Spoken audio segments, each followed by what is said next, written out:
ولا تطرد الذین، اور نہ تم دور پھینکو ان لوگوں کو. طرد ہوتا ہے دور پھینکنا، ذلیل سمجھ کے ہانکنا، تھرو کرنا. نہ دور پھینکے ان لوگوں کو. کن کو؟ یدعون ربہم، جو پکارتے ہیں اپنے رب کو.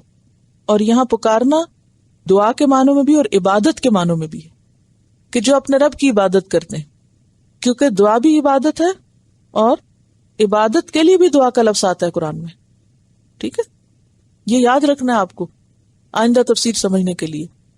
دعا کا لفظ دو کن معنوں میں استعمال ہوتا ہے؟ دعا اور عبادت. ٹھیک ہے. اور نہ آپ دور پھینکیں ان لوگوں کو جو اپنے رب کی عبادت کرتے ہیں یا اپنے رب کو پکارتے ہیں. بالغداۃ والعشی، صبح اور شام. غدات اول النہار، دن کا پہلا حصہ، اور عشی دن کا آخری حصہ. عصر کے بعد کا وقت کیا کہلاتا ہے؟ عشی. اور فجر کے بعد سورج نکلنے تک غدات. اچھا، اب آپ دیکھیے کہ اگر اس کا معنی دعا لیا جائے کہ وہ صبح اور شام دعائیں پڑھتے ہیں، یدعون ربہم بالغداۃ والعشی، پکارتے ہیں. ٹھیک ہے. دوسرا معنی عبادت، تو کون سی عبادت مراد ہوگی پھر یہاں؟ فجر کی نماز اور عصر کی نماز کی طرف اشارہ ہے. تو یہ دونوں معنی لیے گئے. یریدون، وہ چاہتے ہیں، کیا؟ وجہہ، اس کا چہرہ. کس کا؟ اللہ سبحانہ وتعالیٰ کا. اور اللہ کا چہرہ ہے، کیسا ہے یہ نہیں ہمیں پتا، لیکن یہ ماننا ضروری ہے کہ اس کا چہرہ ہے. اور یہاں مراد کیا ہے اللہ کے چہرے سے؟ اخلاص، یعنی اللہ کے لیے عبادت خالص کرتے ہیں، کسی دکھاوے کے لیے نہیں، ریاکاری کے لیے نہیں، شہرت کے لیے نہیں. صبح و شام اللہ کو پکارتے ہیں، صبح و شام اللہ کا ذکر کرتے ہیں، صبح و شام عبادت میں مصروف رہتے ہیں. ما علیک من حسابہم من شیء، نہیں ہے آپ پر ان کے حساب میں سے کوئی چیز. ان کے حساب سے کیا مراد ہے؟ ان سے جو پوچھ ہوگی اس کا ذمہ آپ پر نہیں، وہ آپ سے نہیں پوچھا جائے گا. وما من حسابک علیہم من شیء، اور نہ آپ کے حساب میں سے ان پر کوئی چیز. تو یہاں حساب کی بات ہو رہی ہے کہ ان کا حساب آپ سے اور آپ کا ان سے نہیں لیا جائے گا. تو کیا مطلب ہے؟ ہر شخص پھر اپنے کیے کا خود ذمہ دار ہے. فتطردہم، تو آپ ان کو دور پھینکیں گے. فتکون من الظالمین، تو ظالموں میں شمار ہوں گے. اس کی بیک گراؤنڈ کیا ہے؟ حضرت سعد بن ابی وقاص کہتے ہیں، ہم 6 آدمی آپ کے پاس بیٹھے تھے. مشرکین نے آپ سے کہا ان لوگوں کو اپنی مجلس سے نکال دیں تاکہ یہ ہم پر جرأت نہ کریں. وہ 6، ایک تو یہ خود ہیں، پھر عبداللہ بن مسعود، حذیل کے ایک آدمی، بلال، اور وہ 2 جن کا میں نام نہیں لیتا. بہرحال 6 صحابی تھے. یہ فقراء میں سے تھے، کپڑا بھی نہیں تھا اور زندگی کی سہولت بھی نہیں تھی، اور یہ آپ کی مجلس میں آ کے بیٹھتے تھے.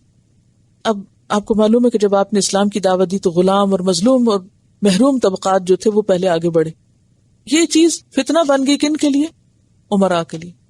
وہ کہتے تھے اگر آپ چاہتے ہیں ہم ایمان لائیں تو آپ مجلس خالی کریں. یہ کیوں کہتے تھے؟ اسٹیٹس کانشیس تھے کہ ہم فقیروں کے ساتھ نہیں بیٹھتے ہوتے، کیونکہ ان کے ہاں تو بہت زیادہ اونچ نیچ تھی نا، کلاس سسٹم تھا. اسلام میں تو کوئی کلاس سسٹم نہیں ہے. اور پھر یہ دور جدید کی جاہلیت میں کلاس سسٹم بنے ہوئے، فلاں اس کلاس سے اور فلاں اس کلاس سے. اللہ کی نظر میں سب سے اچھا وہ ہے جس کے اندر تقویٰ ہے، خواہ وہ کسی بھی کلاس سے، خواہ وہ بلال حبشی کیوں نہ ہو. تو ان کا کہنا یہ تھا کہ ہمارے لیے مخصوص مجلس کریں، ہمیں اسپیشل VIP ٹریٹمنٹ دیں.